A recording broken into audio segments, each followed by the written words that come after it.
तो बच्चे पिछली क्लास में हमने डेफिनेट इंटीग्रल में टर्निंग प्रॉपर्टी की बात डिस्कस करी थी और कुछ क्वेश्चंस स्टार्टिंग में fundamentals theorem of integral calculus के ऊपर भी हमने किए थे। तो आज हम टर्निंग प्रॉपर्टी के ऊपर कुछ और भी सवाल करेंगे और फिर इसमें अगर समय बचा तो थोड़ा आगे भी बढ़ेंगे। ठीक है, तो पहले टर्निंग प्रॉपर्टी का स्टेटमेंट देख लेते हैं। तो बच्चे टर्निंग प्रॉपर्टी जो भी है, टर्निंग प्रॉपर्टी को ऐसा डिफाइन करते हैं, integral a to b f of x dx जो भी है that will be equal to integral, इसका प्रूफ भी देखना है, इसको टर्निंग प्रॉपर्टी क्यों बोलते हैं ये बात प्रूफ में आपको नजर आएगी। a plus B minus x D x, right.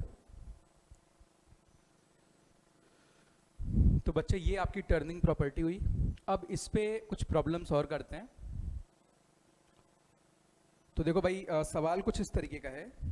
पहला सवाल मैं काफ़ी सीधा सा पूछ लेता हूँ। आपको इंटीग्रेट करना है 0 से pi divided by 2n dx upon 1 plus cot raise to the power nx। ये बच्चे तुम्हें इंटीग्रेट करना है। अब साथी यहाँ पे आप यहाँ चेक करेंगे कॉट को कुछ एज्यूम करके, इतना आसान है नहीं, इसको पहले इसका इनडेफिनेट किया जाए फिर लिमिट पुट किया जाए, वो काफ़ी टफ है। तो इसको मैं यहाँ आई लेट कर लेता हूँ और यहाँ पे मैं टर्निंग प्रॉपर्टी लगाने की कोशिश करता हूँ। देखते हैं टर्निंग प्रॉपर्टी से क्या कुछ फ़ायदा हो रहा है। तो बच्चे आई इक्वल टू इंटीग्रल 0 से पाई डिवाइडेड बाई 2n, 0 से पाई डिवाइडेड बाई 2n, और यहाँ पे आएगा dx upon 1 plus cot n into X की जगह पे बच्चे pi by 2n minus x, और इस पूरे पे पावर n है।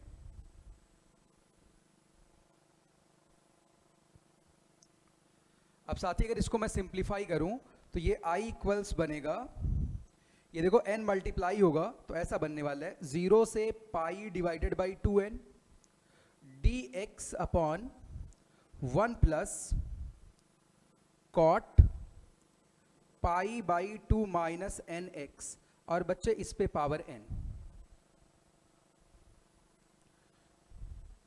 ठीक है बच्चे, और इस पे क्या पावर आने वाला है, n आने वाला है। भाई थोड़ा सा और आगे बढ़ते हैं। अच्छा, कॉट 90 माइनस थीटा कितना होता है साथी? Cot 90 minus theta sine theta होता है, राइट। तो बच्चे आई इंटीग्रल को आप दोबारा लिख सकते हैं ऐसे कुछ, I equals integral 0 to pi divided by 2n, right. Cot 90 minus x basically आपका क्या हो जाएगा, tan x हो जाएगा। तो बच्चे ये dx अपॉन 1 प्लस tan पे पावर nx लिखा हुआ है। बच्चे अगर इस रिलेशन को मैं फर्स्ट रिलेशन एज्यूम करूं, क्योंकि यहाँ पे डिनोमिनेटर में कॉट आ रहा है तो डेफिनेटली मुझे दूसरे वाले में भी कॉट में बदलना पड़ेगा। tan को आप 1 अपॉन कॉट लिख लीजिए तो आपको i इक्वल्स मिल जाएगा 0 से pi divided by 2n dx, ऐसा कुछ, cot raise to the power nx dx upon 1 plus cot raise to the power nx। ये बच्चे दूसरा रिलेशन आ गया। आप पहले और दूसरे को ऐड कर दो तो बच्चे 2 टाइम्स आई, फर्स्ट और सेकंड गौर करिए, इनको मैं ऐड कर रहा हूं तो न्यूमरेटर में 1 प्लस कॉट पे पावर nx आएगा, तो 2 टाइम्स आई होगा बच्चे 0 से pi by 2, 1 plus cot raise to the power nx upon 1 plus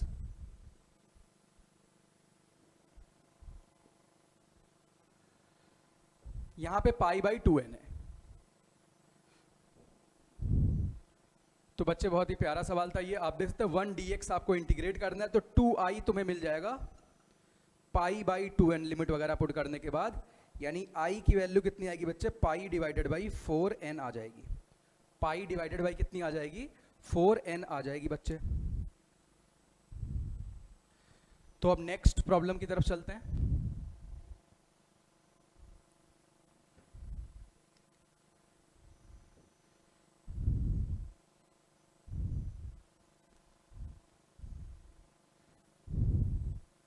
अगर आप में से किसी को कहीं कुछ कैलकुलेशन में कोई ग्लिच नजर आती है तो आप कमेंट बॉक्स में बता सकते हैं।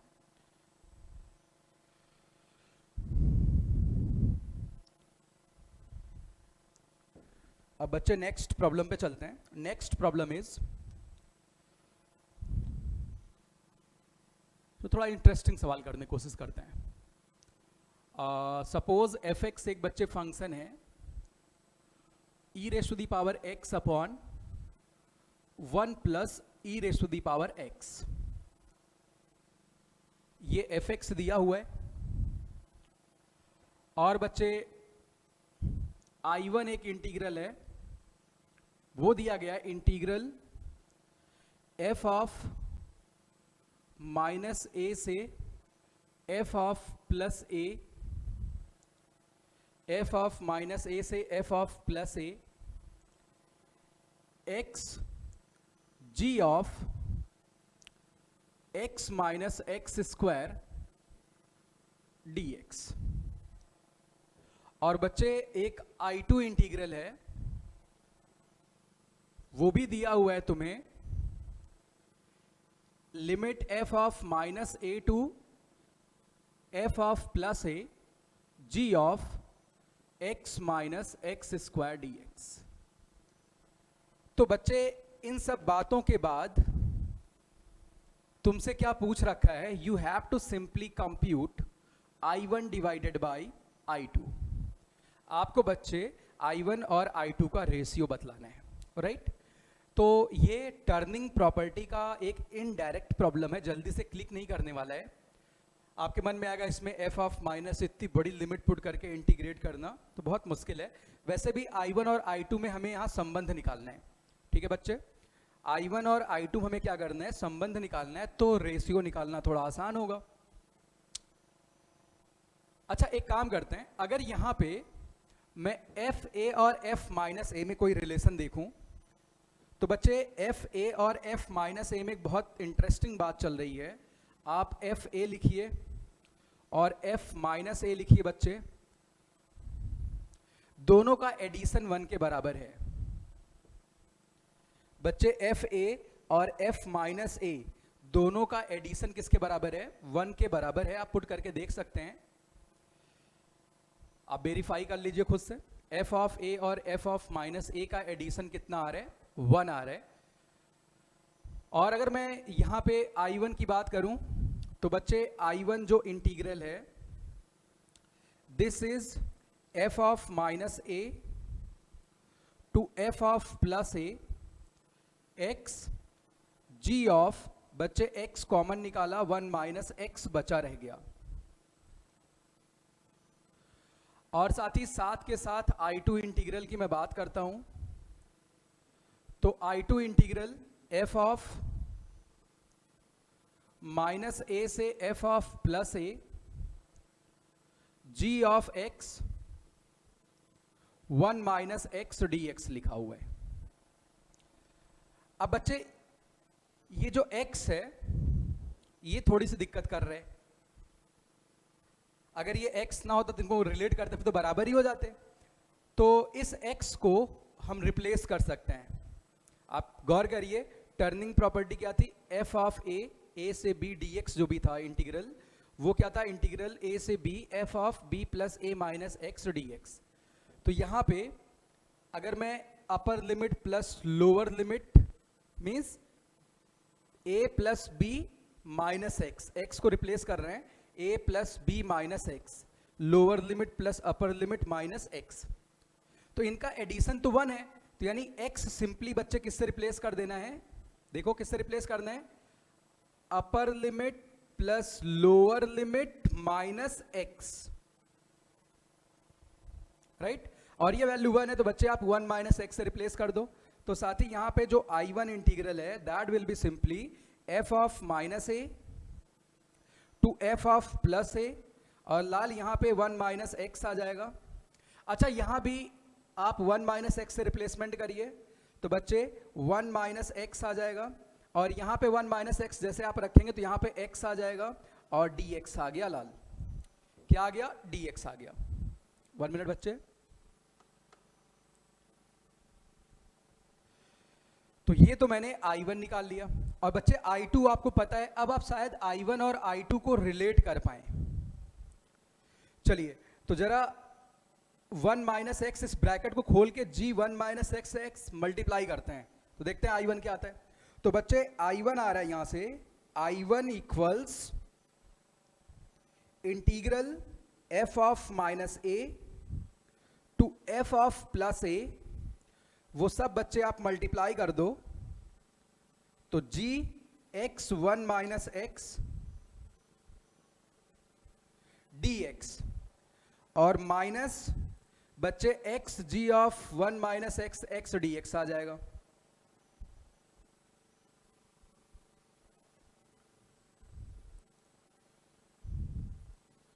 g of 1 minus x x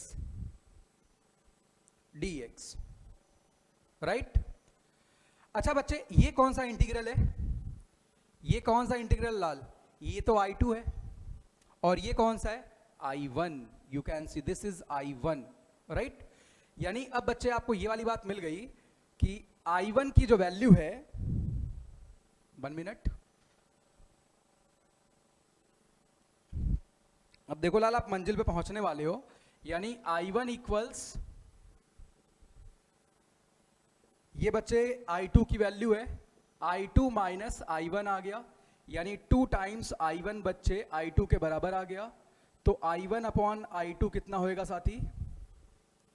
1 divided by 2। तो भाई टर्निंग प्रॉपर्टी पे कुछ ऐसी बातें भी देखने को मिलती हैं।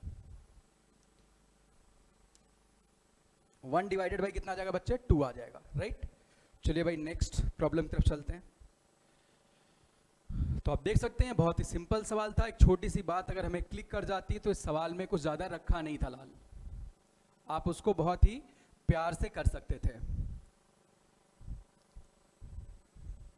अगर कोई बिल्कुल लर्नर है, बिल्कुल स्टार्टिंग में सीख रहा है इसे डेफिनेट इंटीग्रल, तो वो NCERT के भी सारे सवाल बेसिक वाले कर सकता है शुरू में। अगर किसी को भाई उसके हाथ सेट है कि नहीं वो सब बातें तो मुझे आती हैं,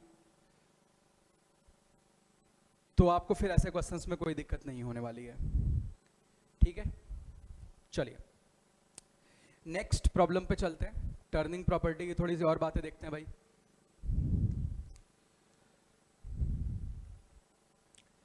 तो बच्चे नेक्स्ट प्रॉब्लम है,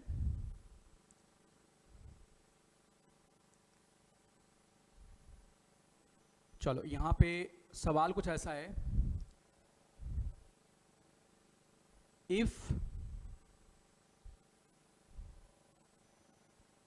P of alpha equals integral 0 to pi x dx upon 1 plus cos alpha into sin x,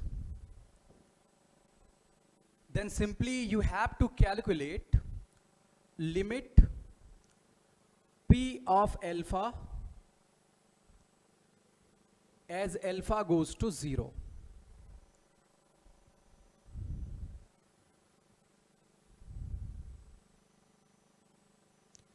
और दूसरी बात भी आपको क्या बतलानी बच्चे, ये तो पहला पार्ट हो गया। दूसरा पार्ट बच्चे क्या बतलाना है? दूसरा पार्ट बतलाना है limit alpha goes to 0 box of P alpha, this is greatest integer function. ये भी तुम्हें कैलकुलेट करना है। तो साथी फटाफट से सवाल स्टार्ट करते हैं। आप देखो यहाँ पे x बहुत दिक्कत कर रहा है, आप इजिली से इंटीग्रेट नहीं कर पाओगे, तो आपको करना क्या चाहिए यहाँ पे, आप टर्निंग प्रॉपर्टी यूज करिए, यानी a से b F x D X बराबर a से b F of a plus B minus x D x, right. वो यूज करते हैं, ऐड करने पे वो कट जाएगा। क्या कट जाएगा? 1 सॉरी x। तो बच्चे ये फर्स्ट रिलेशन मान लेते हैं, देखो लाल, यहां पे मैं प्रॉपर्टी यूज करता हूं, तो P of alpha that will be 0 to pi, x की जगह पे बच्चे पाई माइनस एक्स आएगा, dx upon 1 plus cos alpha sine pi minus X is sine X. ये बच्चे आपके पास दूसरा रिलेशन आ गया, आप दोनों को कर दीजिए ऐड।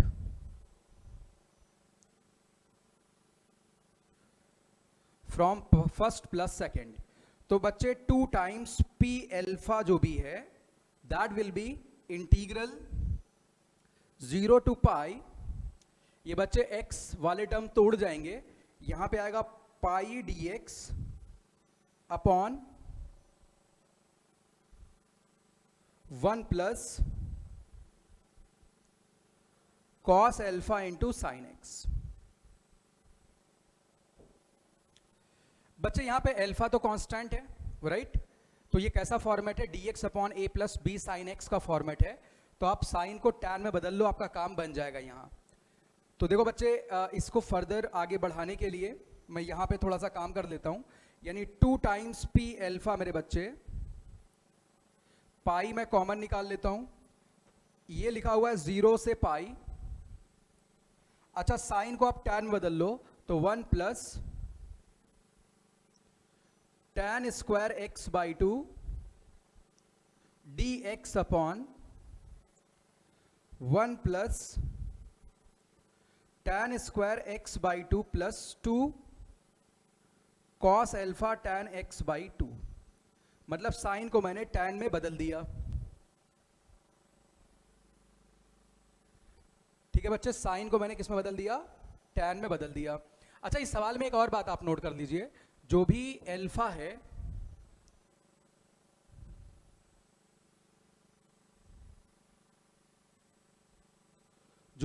है बच्चे,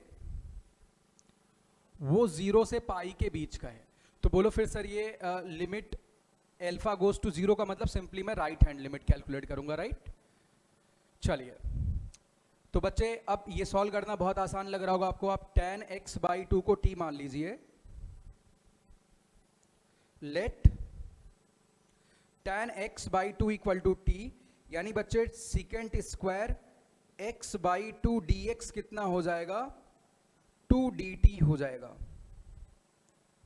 क्योंकि 1 बाई 2 भी आता है, उसको मैं क्रॉस मल्टीप्लाई कर रहा हूं, 2 dt हो जाएगा।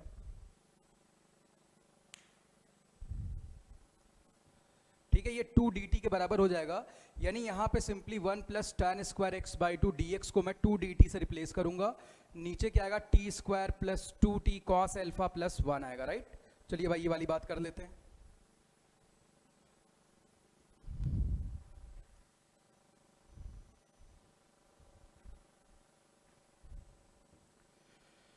तो बच्चे यहां से तुम्हारे पास क्या आने वाला है? 2 पी एल्फा बराबर pi integral 0 to pi 2 dt upon t square plus 2t cos alpha.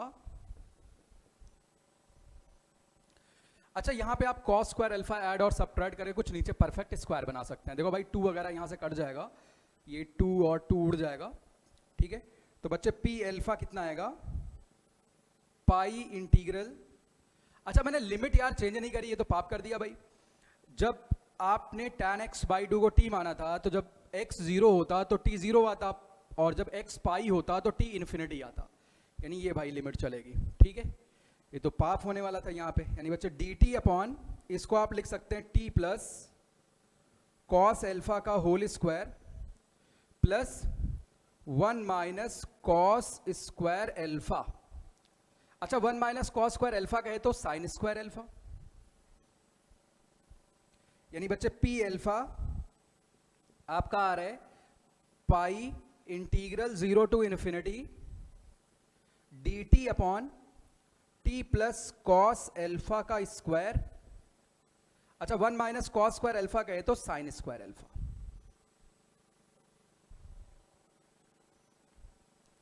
तो भैया ये dx upon x square plus ए स्क्वायर का फॉर्मेट बन गया है।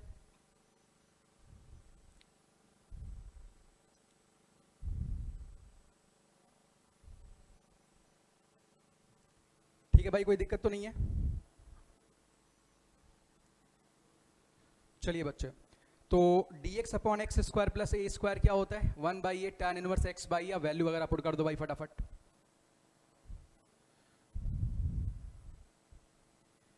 तो मैंने 0 से पाई लिखा, मैं कोई और वैल्यू भी यहाँ लिख सकता था। अब मुझे एहसास हो रहा है सवाल बनाने में मैंने इसको ज़्यादा बाउंड कर दिया कुछ, बट चिल है, कोई दिक्कत नहीं, आप समझ रहे होंगे। तो पी अल्फा बच्चा आप यहाँ पे इंटीग्रेट करिए, यानी p alpha equals 1 divided by a, 1 divided by a बच्चे, यहाँ पाई भी आएगा, tan इनवर्स टी प्लस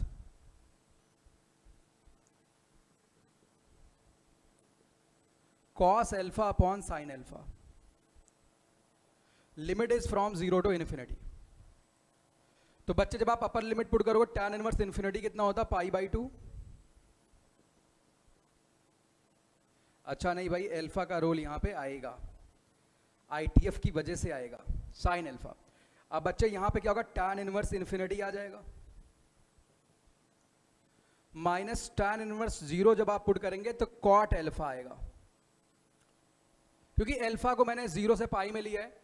तो बच्चे आप alpha miss tan inverse tan alpha का क्या फॉर्मेट बना सकते हैं? ऑफ कोर्स बना सकते हैं, इट इज π/2 माइनस अल्फा। तो tan इनवर्स tan थीटा कब थीटा होता है? tan इनवर्स tan थीटा कब थीटा होता है?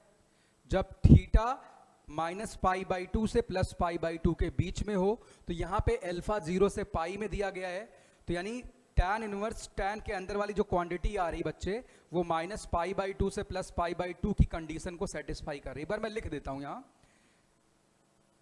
देखिए बच्चे, अब यहां पे ये होने वाला है, तो मतलब ये अल्फा का ऐसा देना सही है भाई। देखो बच्चे, यहां पे आएगा p alpha equal to pi divided by sine alpha, tan inverse infinity का है तो बच्चे π/2, tan इनवर्स cot अल्फा यानी tan inverse tan π/2 minus alpha. अब बच्चे मेरा ये कहना है कि अगर अल्फा 0 से पाई के बीच में है तो π/2 माइनस अल्फा जो है ये माइनस π/2 से प्लस π/2 के बीच में रहेगा, और इसमें tan इनवर्स tan थीटा क्या होता है? थीटा ही हो जाता है, यानी π/2 माइनस अल्फा ही आ जाएगा। तो बच्चे ये सॉल्व करने पे पी अल्फा कितना आ गया? पाई डिवाइडेड बाई साइन अल्फा, ये बच्चे π/2 से π/2 कट जाएगा, अल्फा आ जाएगा। तो alpha pi by sine alpha आ गया। बच्चे लिमिट अल्फा गोज टू 0, इसकी वैल्यू कितनी आ जाएगी? सो दिस विल बी पाई। ये तो बहुत सीधा सवाल है, बट बच्चे जो दूसरा सवाल है वो बहुत इंटरेस्टिंग है। अगर मैं साइन एक्स और एक्स को कंपेयर करूं, अगर बच्चे मैं साइन एक्स और एक्स को कंपेयर करूं, तो साइन एक्स और एक्स में बड़ा कौन होता है? ऑब्वियसली एक्स बड़ा होता है, अगर एक्स पॉजिटिव है तो। आप ग्राफ में भी ये चीज विजुलाइज कर सकते हैं। ये बच्चे साइन एक्स का ग्राफ है, अगर आप y बराबर x वाली लाइन बनाते हो लाल, तो इस पे टेंजेंट होते हुए ऐसे पास कर जाती है। तो आप देख सकते हैं कि x अगर स्लाइटली 0 से बड़ा है, then of course you can say कि भाई x की वैल्यू साइन x से बड़ी है। तो x अपॉन साइन x का रेशियो 1 से बड़ा आया जब x 0 से बड़ा था। बोलो अच्छा सर, अगर x 0 से छोटा हो जाता तो? चलो थोड़ी और बातें कर लेते हैं।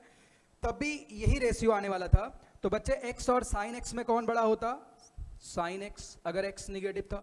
लेकिन इस बार जब आप डिवाइड करते तो इनइक्वालिटी का साइन बदल जाता, क्योंकि आप निगेटिव क्वांटिटी से डिवाइड कर रहे हैं। तो मतलब बिल्कुल 0 के पास x अपॉन साइन x कहां जा रहा? 1 के पास, 1 से स्लाइटली बड़ा, लाइक 1.000001 के ऑर्डर की वैल्यू होगी। ठीक, तो बच्चे वैसे भी यहां पे क्या था? Pi alpha by sine alpha, मतलब वो 3.14 वही रहेगा। जो तुक्का मारते उनका भी सही हो जाता। लेकिन अगर मैं ये आपसे पूछ लेता, ये सवाल पूछ लेता, तो तब पी अल्फा अपॉन पाई की जो वैल्यू होगी वो स्लाइटली 1 से बड़ी होगी। स्लाइटली क्या रहेगी? 1 से बड़ी रहेगी। तो यानी इसका तो आंसर आपको 1 मिल जाएगा।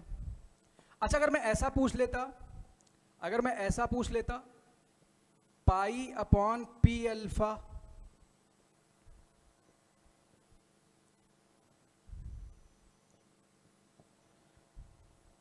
तो बच्चे इस बार इसका रिवर्स जब आप रेशियो करोगे, देखो ये भी वैल्यू 1 की तरफ जा रही है, लेकिन साइन एक्स अपॉन एक्स की अगर मैं बात करूं तो ये 1 से स्लाइटली छोटा होता है, ये अप्रॉक्सीमेटली 0 पे 0.999999 इसके पास जाएगा। तो बच्चे इसका जीआईएफ कितना आ जाता? इसका तो 1, इसका तो 0 आ जाता, क्योंकि जीआईएफ के अंदर वाली क्वांटिटी 1 से क्या है, छोटी है। ठीक है, चलो भाई, तो इस सवाल में ज़्यादा बातें हो गई, आगे बढ़ते हैं।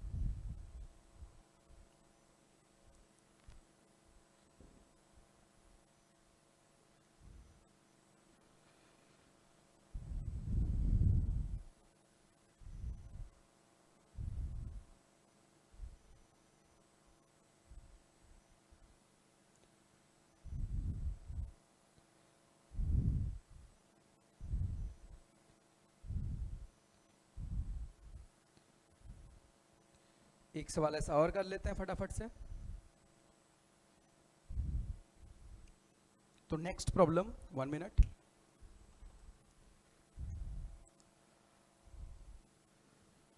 I equals, simply you have to calculate this integral 0 to pi by 2 x dx upon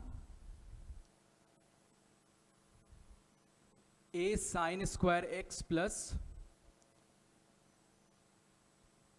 b cos square x, a sin square x plus b cos square x। तो बच्चे आप यहाँ पे टर्निंग प्रॉपर्टी यूज करोगे, x दिक्कत कर रहा है, ठीक है, बहुत आसान सा इंटीग्रल है। तो लाल फटाफट अटैक करते हैं सवाल पे। तो I इक्वल्स, ये मान लो फर्स्ट रिलेशन आपके पास है, तो जैसे आपने टर्निंग प्रॉपर्टी यूज करी तो बच्चे यहाँ पे पाई बाई 2 माइनस एक्स आएगा, dx अपॉन a, बच्चे पाई बाई 2 माइनस एक्स करेंगे। अच्छा यहाँ पे फिर दिक्कत आ जाएगी, साइन और कॉस फ्लिप हो जाएंगे। मैं काम करता हूँ 0 से पाई कर देता हूँ, ठीक है, यहाँ बच्चे 0 से पाई कर दो। तो a आपको दिक्कत समझ आ गई होगी, यहाँ पे फ्लिप हो जा रहे थे कोफिशिएंट्स ना, तो सॉल्व नहीं कर पाते। साइन स्क्वायर एक्स प्लस कि पाई माइनस एक्स पे कोई फर्क पड़ेगा नहीं, कोई स्क्वायर भी चल रहा है तो कॉस भी खुश रहेगा। बच्चे आप दोनों को कर दो ऐड, तो लाल 2i की वैल्यू यहां से कितनी आएगी, 2i बराबर 0 से पाई पाई dx upon a sine square x plus b cos square x, a sin square x plus b cos square x। Now I think it is definitely a cup of tea for you। आप cos square x से numerator और denominator में division कर दो और बच्चे tan x को आप t मान लो। So now you can write this integral 2 times I equals पाई आप बाहर करो बच्चे, 0 to pi secant square x dx upon बच्चे a tan square x plus b। अब बच्चे आप tan x को t मान लो,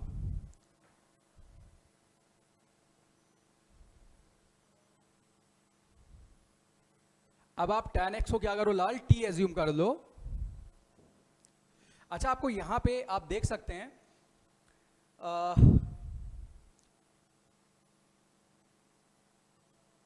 0 से पाई जाने में पाई बाई 2 पे दिक्कत है भाई। अगर मैं tan स्क्वायर एक्स की बात करूं तो 0 से पाई बाई 2 में जो उसको वैल्यूज मिल रही हैं, ऑफ कोर्स स्क्वायर चल रहा है तो वही सारी वैल्यूज को कहां से कहां मिलेंगी, पाई बाई 2 से पाई के बीच में भी मिलने वाली हैं, राइट। तो बच्चे इसका मतलब मैं 2 गुना कर दूं इंटीग्रल को, 0 से पाई बाई 2 में इंटीग्रेट कर दूं, कोई दिक्कत तो नहीं है। जरा ध्यान दो, जैसे मैं आपसे कहूं मुझे tan स्क्वायर एक्स को इंटीग्रेट करना, मुझे लगता है यहां थोड़ी दिक्कत हो सकती है लिमिट की वजह से। तो क्योंकि ये वाली प्रॉपर्टी अभी मैंने डिस्कस नहीं करी, तो यहाँ पे थोड़ी समस्या आपके लिए आ सकती है। बच्चे देखो tan स्क्वायर एक्स की अगर मैं बात करूँ तो tan स्क्वायर एक्स का ग्राफ कुछ ऐसा नजर आता है, -π/2 से +π/2 में tan square x looks like this. और आप π/2 के आगे भी जा रहे हो तो बच्चे π/2 से पाई में ऐसा नजर आएगा।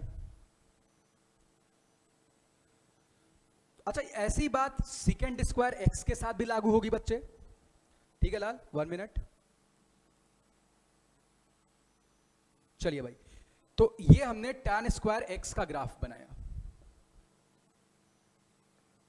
तो मेरा ये कहना 0 से π/2 में जो हालचाल है वही π/2 से पाई में है, कोई अंतर नहीं पड़ने वाला है, कोई भी अंतर नहीं पड़ने वाला है। तो मतलब मैं इस ओवरऑल इंटीग्रल को 0 से π/2 में इंटीग्रेट करके 2 से मल्टीप्लाई कर देता हूं, राइट।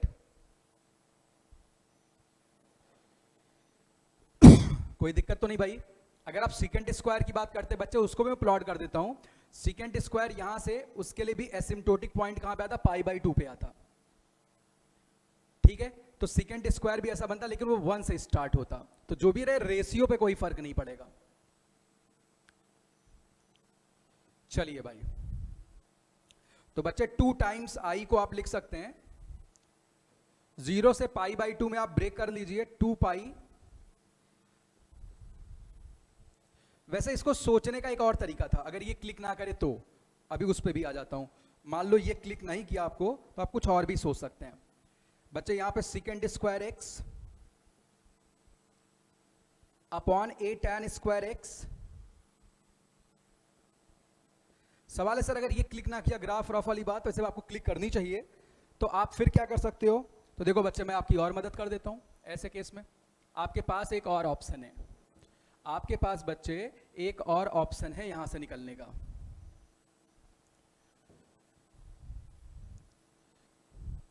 देखो क्या ऑप्शन है भाई, बताता हूं। देखो इसी वाले इंटीग्रल जहां हमने 2i = π 0 से पाई लिखा हुआ बच्चे, मैं tan x को t मान लेता हूं। क्या मान लेता हूं, tan x को t। लेट tan x = अच्छा बच्चे, ये लिमिट जो भी है, tan x जो भी x है वो कहां से कहां जा रहा है, 0 से पाई जा रहा है। तो बच्चे अलर्ट हो जाओ, π/2 पे tan टूट रहा है, ग्राफ इन्फिनिटी पे जा रहा है। तो पहले मैं 0 से x को वेरी करता हूं 0 से 90 डिग्री में। x का 0 से 90 डिग्री जाना कहे तो tan 0 से इन्फिनिटी जाएगा, मतलब t भी 0 से इन्फिनिटी की तरफ जाएगा। और जब x बच्चे, क्योंकि π/2 डोमेन में नहीं है, ये फंक्शन π/2 पे कॉन्टिन्यूअस नहीं है, so you have to break the limit at π/2। I think ये ज्यादा अच्छे से आप फील कर पाएंगे, π/2 से पाई के बीच में। तो बच्चे इस केस में जो t आएगा, that will be from -∞ to 0। तो आप ऐसे कर लो, इसको अभी मैं रिकमेंड नहीं करता क्योंकि वाली प्रॉपर्टी अभी हमने डिस्कस नहीं करी है। चलिए यहां से आते हैं।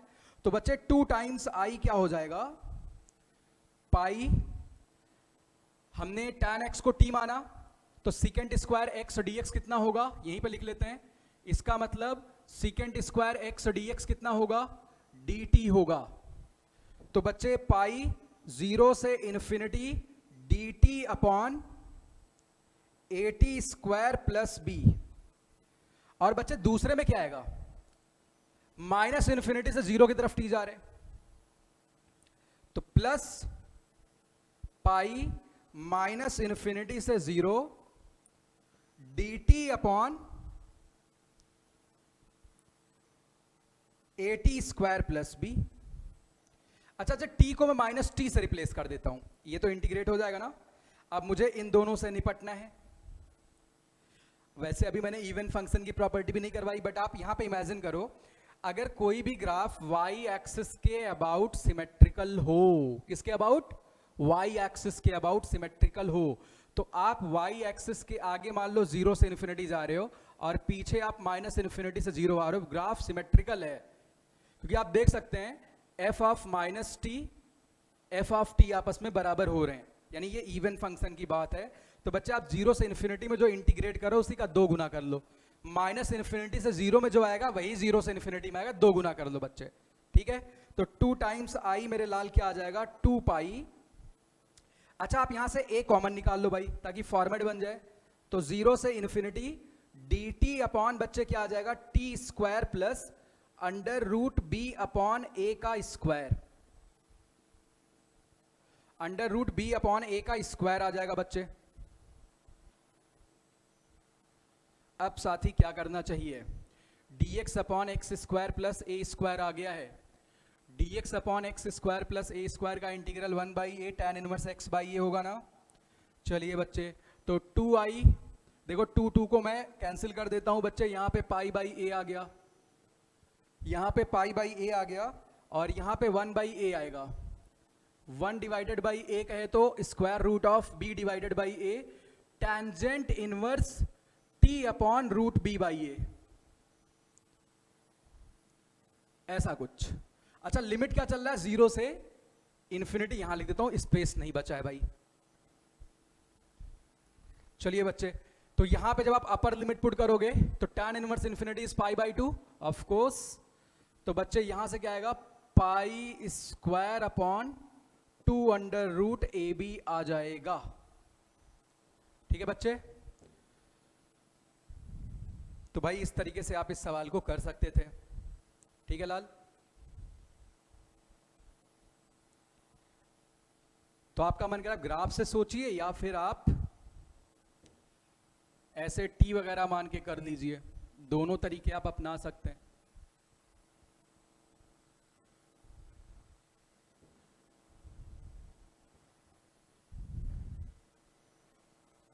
अब नेक्स्ट प्रॉब्लम पे बढ़ते हैं हम।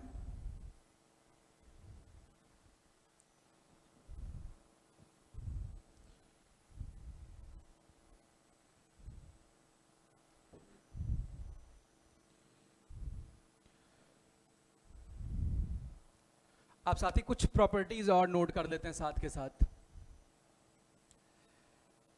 देखिए भाई ये वाली बात आपने टर्निंग प्रॉपर्टी में तो देखी रखी, ए से b f x D x को क्या लिखते थे, ए से b f of a plus B minus x D x, right.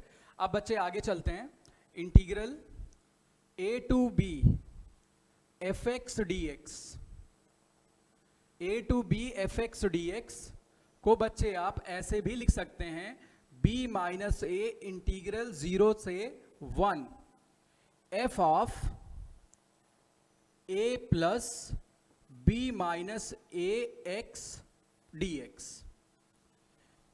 लो भाई तो अभी वाली बात कैसे करी जाए, इसको प्रूफ करना बहुत आसान है। अच्छा मैं रिकमेंड करूंगा अगर आपने टर्निंग प्रॉपर्टी वाली वीडियो देखी होगी तो आप वैसे इसको ग्राफ में भी जरा फील करना, ग्राफ में क्या बन रहा है। ठीक है साथी, तो आप राइट हैंड साइड से इसे प्रूफ कर सकते हैं, a plus B minus a into x को बच्चे t मान लो, तो b minus a d x की जो वैल्यू आएगी लाल वो dt के बराबर होगी। अच्छा जब x की वैल्यू 0 होगी तो t की वैल्यू क्या हो जाएगी, a हो जाएगी। b minus a d x को आप dt से रिप्लेस कर दो, यानी बच्चे राइट हैंड साइड में, अब t में मैं कन्वर्ट कर रहा हूं तो x बराबर 0 पे लिमिट a आएगी, x बराबर 1 पुट करेंगे तो b आएगी, और बच्चे यहां पे क्या आ गया एफ टी डी टी। अच्छा चेंज ऑफ वेरिएबल प्रॉपर्टीज आप कह सकते हैं भाई ये दोनों इंटीग्रेशन तो परस्पर बराबर होंगे, इसमें हमें कोई दिक्कत ही नहीं है। तो ये वाली बात आपको याद रखनी है। ठीक है, इसको हम बहुत यूज करने वाले हैं आगे। अभी फटाफट उन प्रॉपर्टीज को इनलिस्ट कर लेते हैं, आगे चलते हैं बच्चे, नेक्स्ट प्रॉपर्टी की तरफ बढ़ते हैं।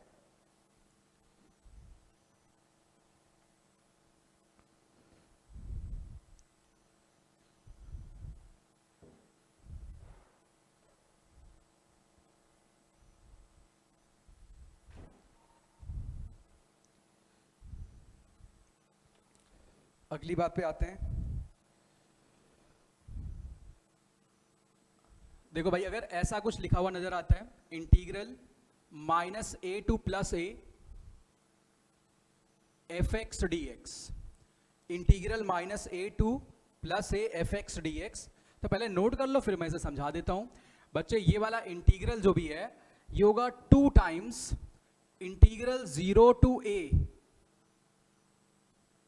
एफ एक्स डी एक्स, या फिर 2 times integral minus A to 0 f x D x.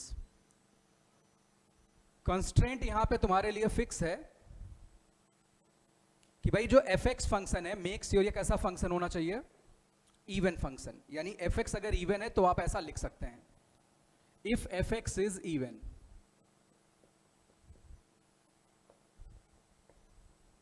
ये बच्चे इवन फंक्शन होना चाहिए। अच्छा, इसकी वैल्यू 0 के बराबर होगी अगर एफ एक्स ऑड फंक्शन है।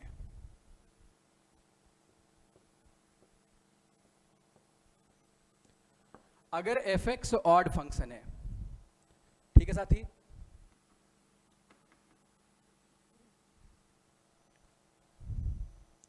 इसको फील कर लेते हैं। जैसा कि हमें पता अगर फंक्शन इवन है बच्चे तो इसका ग्राफ वाई एक्सिस के अबाउट सिमेट्रिकल होगा। तो इवन फंक्शन का ग्राफ वाई एक्सिस के अबाउट सिमेट्रिकल है, इस वजह से आप लिमिट को इस तरीके से ब्रेक कर सकते हैं। कोई भी ग्राफ आप यहां बना लीजिए, मान लो ग्राफ यहां से स्टार्ट होता है, क्योंकि वैसे मैंने -a से +a लिख रखा है। सपोज ये एक इवन फंक्शन है,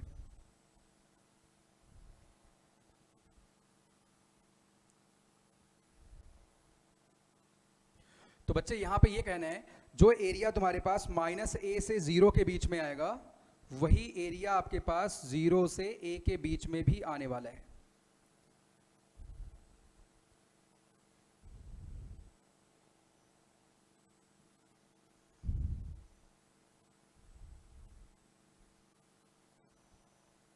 ठीक है, तो आप मतलब 0 से a इंटीग्रेट करके 2 से मल्टीप्लाई कर दो।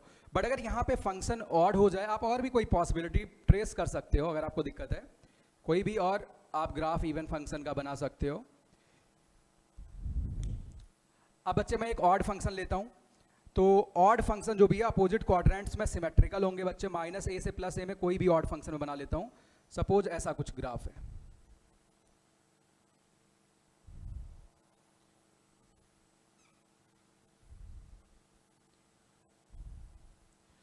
तो बच्चे -a से +a में तुम्हें इंटीग्रल की वैल्यू निकालनी है, and this is odd function, ये बच्चे एफ एक्स है। तो लाल एक बात आप फील कर सकते हो, जो आपके पास 0 से a के बीच में एरिया आ रहा है उसका जस्ट अपोजिट एरिया आपके पास -a से 0 में आ रहा है, मिस निगेटिव। तो जब आप ऐड करेंगे तो रिजल्टेंट एरिया क्या होगा, कैंसिल आउट हो जाएगा। ठीक है, तो ये वाली बात आपको याद रखनी है। जैसे इस पे कुछ 1-2 सवाल करते हुए फिर आगे चलते हैं।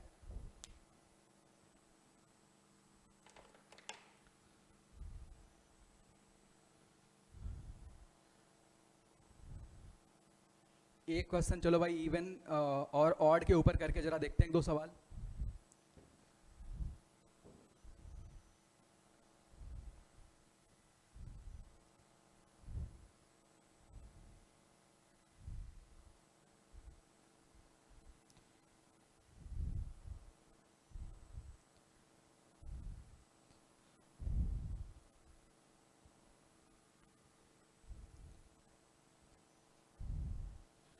चलो बच्चे, तो यहां पे क्वेश्चन देखते हैं।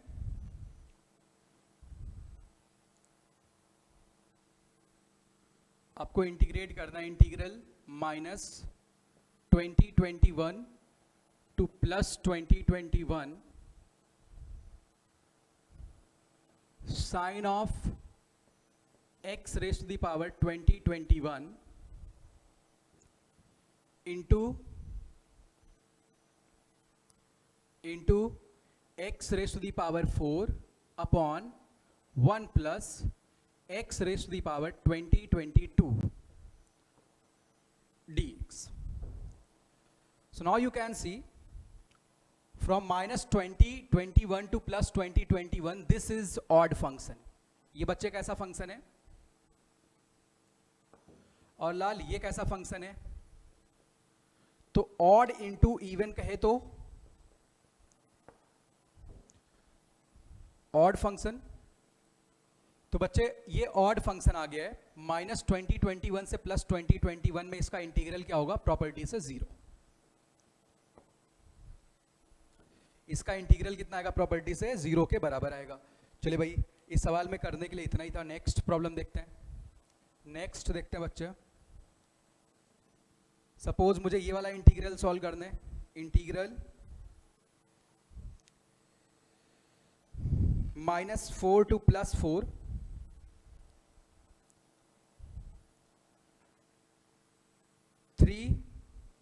mod x upon mod x plus 4 dx।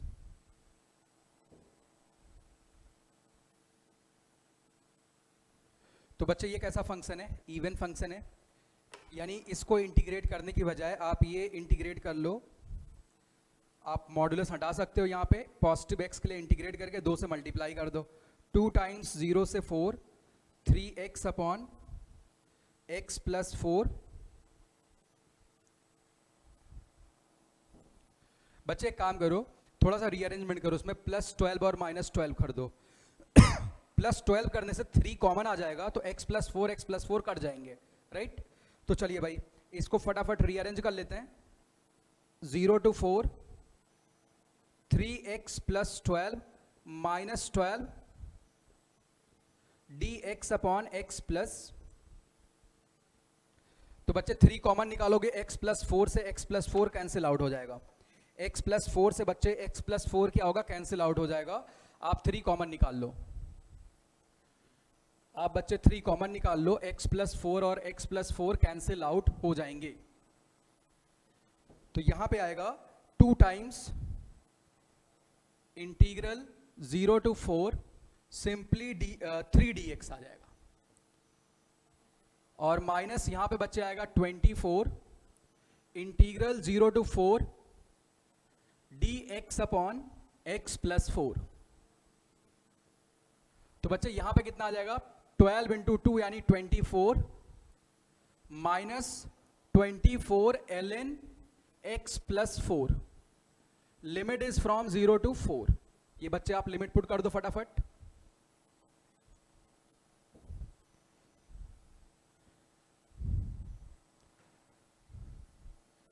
फटाफट साथी यहां पे आप लिमिट पुट करो इसकी, तो यहां पे आएगा 24 माइनस 24 ln 8 माइनस ln 4 यानी ln 2 आ जाएगा सिंपली। तो 24 माइनस 24 ln 2, तो बच्चे 24 कॉमन आया, 1 माइनस ln 2, 1 माइनस क्या आ गया? ln 2। 1 मिनट, शायद विजिबिलिटी थोड़ी खराब है इसकी, तो यहाँ पे 1 माइनस ln 2 के बराबर वैल्यू आ गई बच्चे, ठीक है? तो आप इस तरीके से इस सवाल को बहुत आसानी से कर सकते थे। एक और सवाल यहाँ पे देख लेते हैं। सपोज हमें ये सॉल्व करना है भाई, इंटीग्रल -2 to +2 या -∞ to +∞ dx upon x square plus 4। So this is again even function. तो बच्चे आप 0 से इन्फिनिटी में करके 2 से मल्टीप्लाई कर दो, 0 to ∞ dx upon x square plus 4। तो बच्चे यहां पे आएगा 2 टाइम्स 1 डिवाइडेड बाई ए, आप x square plus a square कर लो तो x स्क्वायर प्लस 2 स्क्वायर आएगा। यहां पे बच्चे tan inverse x divided by 2, 0 से इन्फिनिटी, आप इन्फिनिटी पुट कर दो, tan इनवर्स इन्फिनिटी कितना होगा? π/2। So π/2 will be right answer, π/2 will be right answer. तो अभी टर्निंग प्रॉपर्टी के अलावा हमने 2 और बातें सीखी कि अगर आप a से b fx dx बच्चे कैलकुलेट कर रहे हैं तो किसके बराबर आएगा? b minus a integral a to b f of b plus a plus b minus a x dx, right? a plus b minus a bracket में x पूरा ब्रैकेट क्लोज dx, इसके इक्वल आएगा। और दूसरी बात, इवन और odd function की property discuss करी और इन पे कुछ छोटे सवाल किए। अगली क्लास में यहीं से इन्हीं दोनों प्रॉपर्टी पे कुछ एडवांस लेवल के प्रॉब्लम करते हुए फिर हम आगे चलेंगे। तो आज की वीडियो में इतना ही, थैंक यू।